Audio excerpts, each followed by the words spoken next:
Defensive firearms training, shooting for survival, normally follows basic instruction in single and double action revolver shooting. It stresses proper use of cover and the firing positions from behind it. One-on-one is a good method of defensive firearms instruction. The coach or instructor can correct stance or grip before the pupil continues.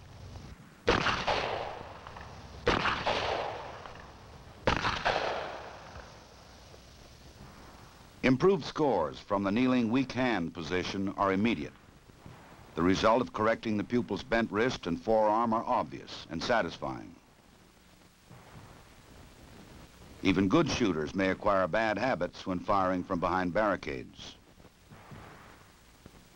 Ready to fire from strong right-hand side, the pupil benefits from another correction. Keeping elbow and knee safely behind cover, thus removing two targets from hostile fire.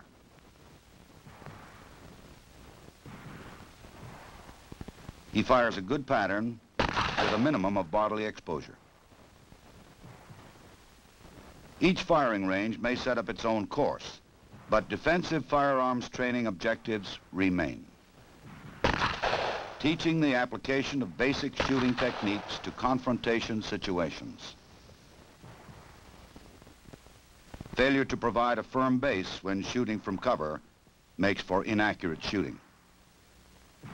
Legs spread too wide provide a tempting target for an assailant. Now the shooter can fire safely from a steady rest, putting all his shots in the kill zone and using the barricade for maximum cover. This is shooting for survival.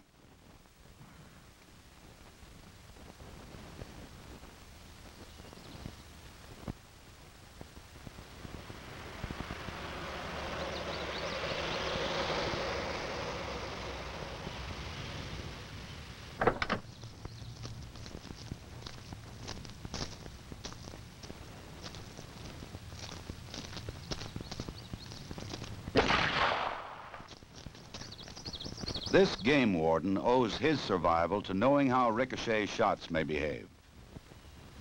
The bouncing bullets that can kill a man even when he believes himself safe under cover, behind this car or this one.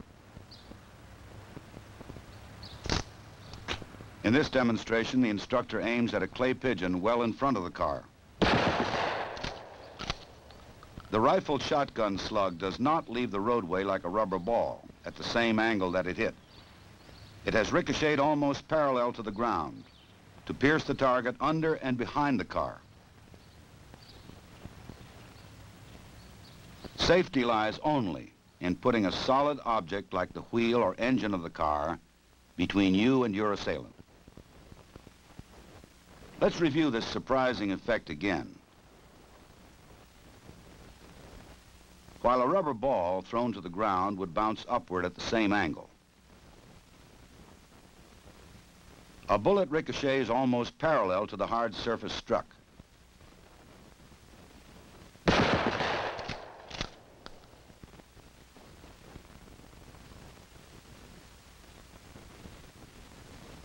With targets at ground level, the instructor aims at the silver tape, a good deal closer than the balloons. Think of one of these balloons as your head, and you may change your evaluation of safe cover from ricochets.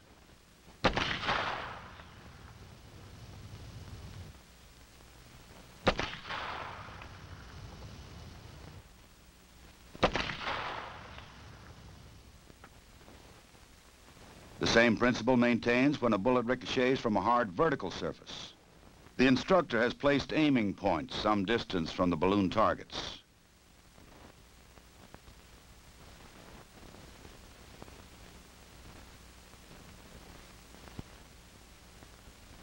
Think of yourself taking cover around the corner, exposing yourself only minimally and momentarily.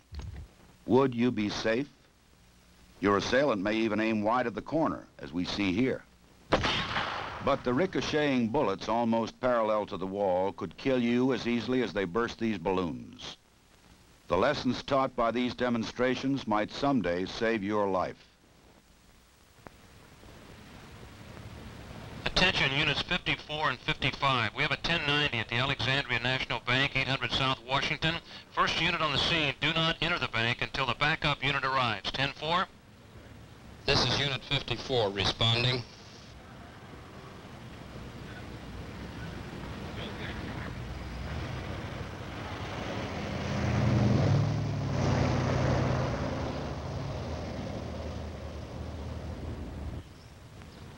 Many police departments now authorize shotguns to be carried in patrol cars. As a safety precaution, they usually have no shell in the chamber. Officers not yet fully trained in shotgun handling may forget to release the action so that they may charge the weapon. Sometimes this fumbling causes only a momentary delay, but in an unexpected confrontation, these seconds could be vital.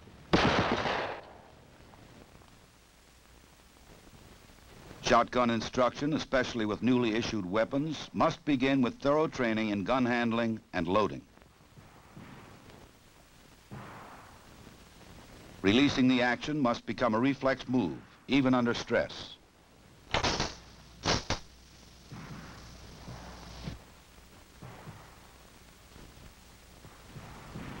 Firing ranges and courses for shotgun training may vary. All, however, would qualify the shooter in two basic positions. Offhand aimed fire is best suited to longer ranges.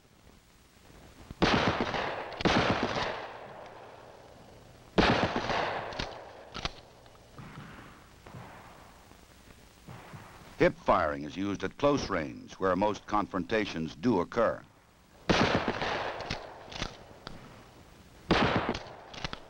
The shooter must know the shot pattern of his weapon to be aware of the safety limits of various shotgun loads.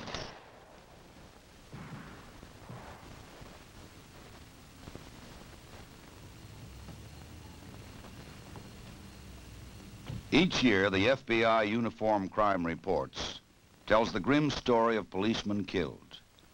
Some die from a rifleman's bullet fired from ambush.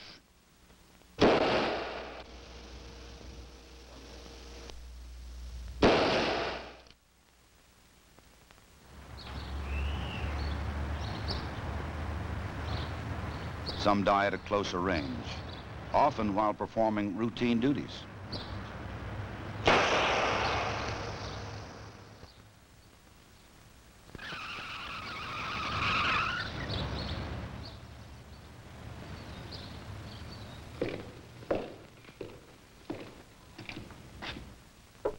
The largest number are killed by handguns at extremely close range, often before they can draw their own weapon.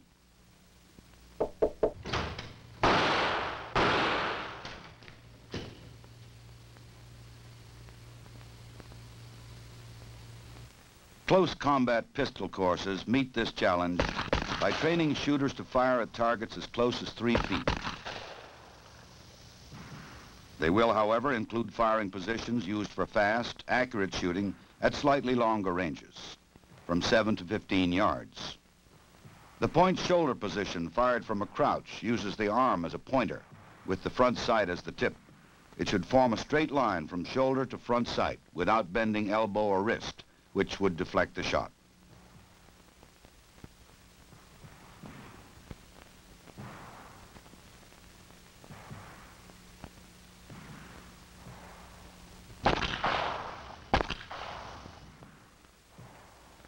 At somewhat closer ranges, the shooter may take the natural point. This does not use the front sight, but points the weapon like a finger.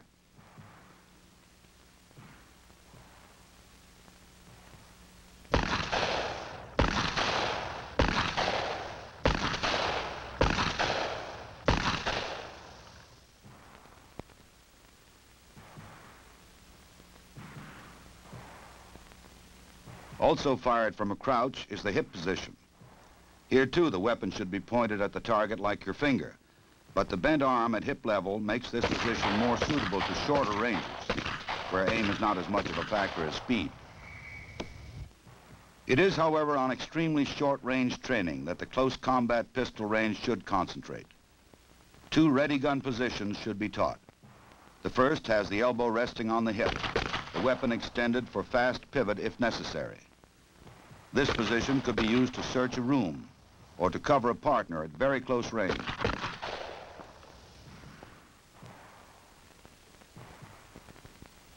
Another ready gun position is fired from the hip. This protects the shooter from the danger of being disarmed at close quarters. After close combat training, you should fire groups like this.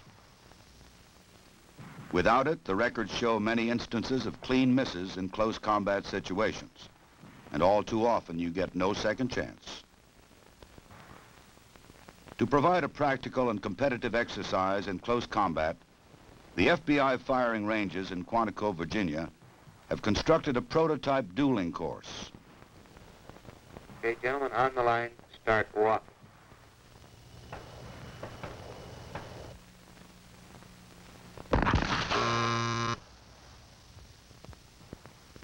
Okay, man on the left, 2 seconds flat. On the line, start walk.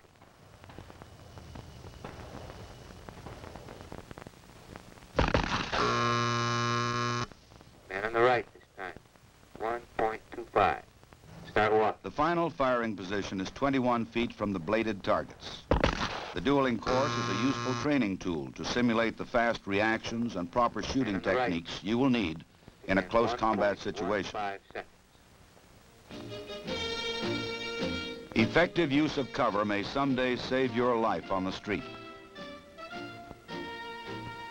Defensive firearms training can make such reaction automatic. Cover may not always protect you against ricochets, which have their own rules of behavior. Demonstrations like this convince you of the rules and how best to guard yourself against bouncing bullets.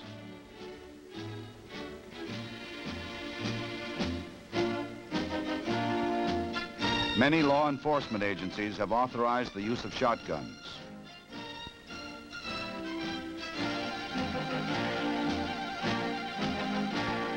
Defensive firearms training should start with thorough shotgun familiarization and range shooting. Statistics show a frightening increase in the number of law enforcement officers killed by handguns at extremely close range. To meet this challenge, defensive firearms training must stress the technical skills which can defend against this threat. Close combat courses which teach shooting for survival.